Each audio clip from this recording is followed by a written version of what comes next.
We met the idea of the moment of a force in S1 when we were dealing with forces in one dimension, up or down.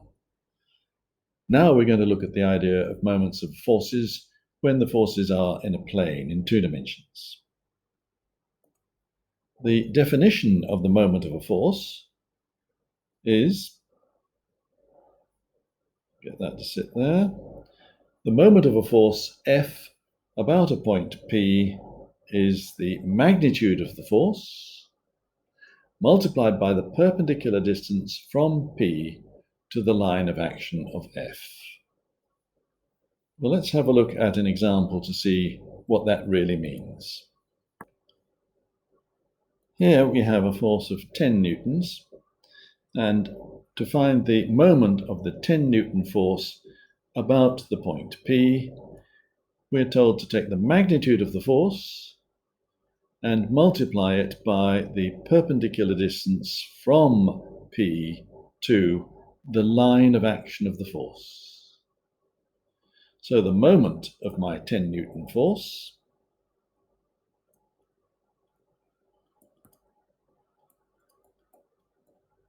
about P is going to be force, which is 10 times Pn, perpendicular distance. That is 10 times 5, a little bit of trigonometry, sine 50, which is 50 sine 50.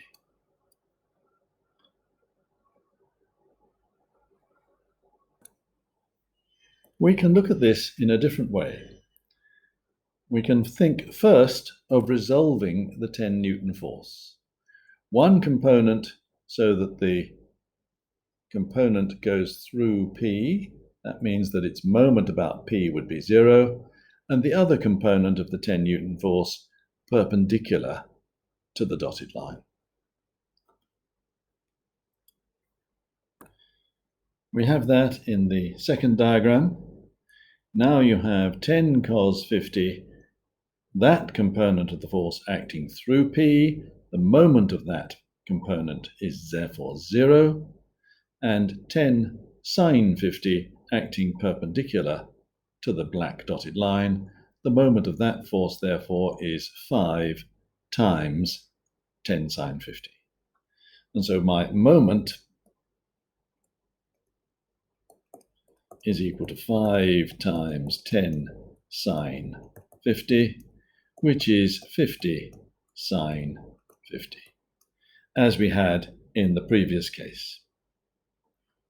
Sometimes you will prefer to resolve the force in two directions, and other times you'll prefer to take the line of action and the perpendicular distance from the point to the line of action.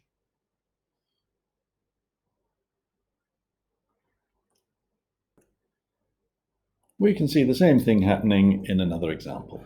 If we take the diagram on the left, the moment of the 15 Newton force about P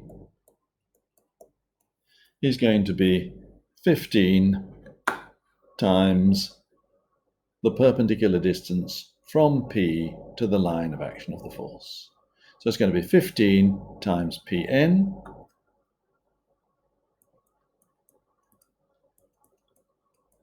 Pn is 7 sine 40,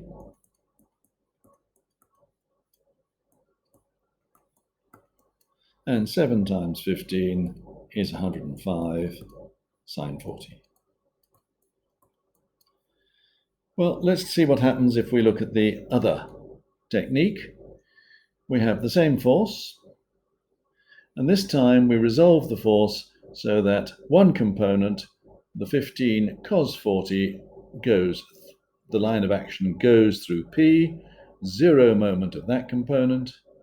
The other component will be perpendicular to the black dotted line, 15 sine 40, and the moment now is 0 for the 15 cos 40 and 7 times 15 sine 40 for the one which is perpendicular to the dotted black line, which is again 105 sine 40.